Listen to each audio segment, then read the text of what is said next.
Hello, welcome to NLP Little Life Lessons. This is number 2 in the series.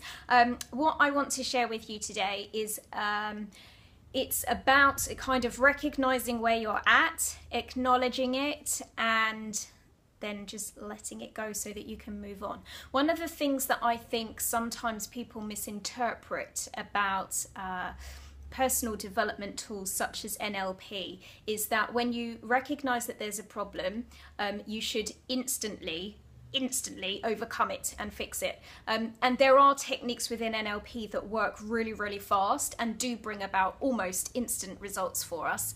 But sometimes the real cure comes with time.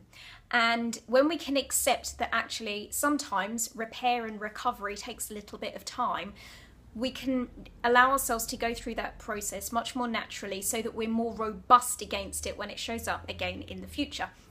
It also means that, we're kind of going through it at a more gentle pace, that we're okay with the fact that sometimes we're not okay. And I want to share with you today a kind of anecdote that I sent over to a friend of mine. So my friend had contacted me on Facebook a few weeks back now to say that she'd had some traumatic times recently, and that life had been a bit tough, and what did I do in those situations to cheer myself up. So I sent her back a message and I said, if NLP techniques aren't hitting the spot, music works well for me, and exercise, or ideally both together. Sometimes I watch a superhero movie too because it makes me feel all empowered. And so my friend responded and gave me a bit more detail about what was actually going on for her, and there was some really big stuff in there. So there'd been a close friend had passed away, and she had herself been unwell and had to have an operation.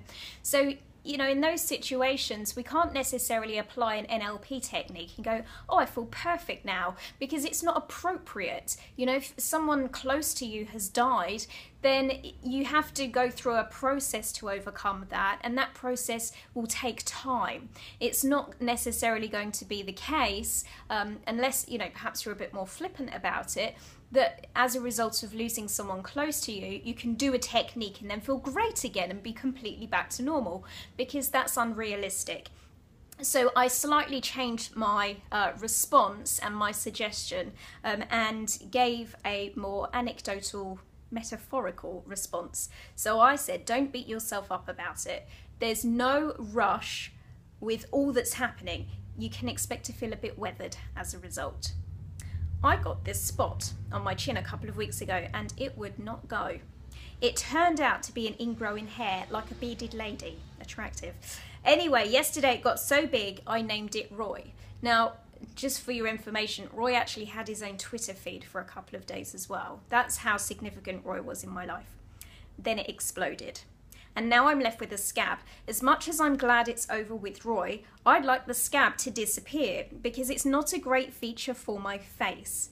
But the truth is, I just have to wait for it to heal, which of course it will soon enough. And just so you know, that's where it was. So Roy really did exist in my life and is still lingering to some extent even now.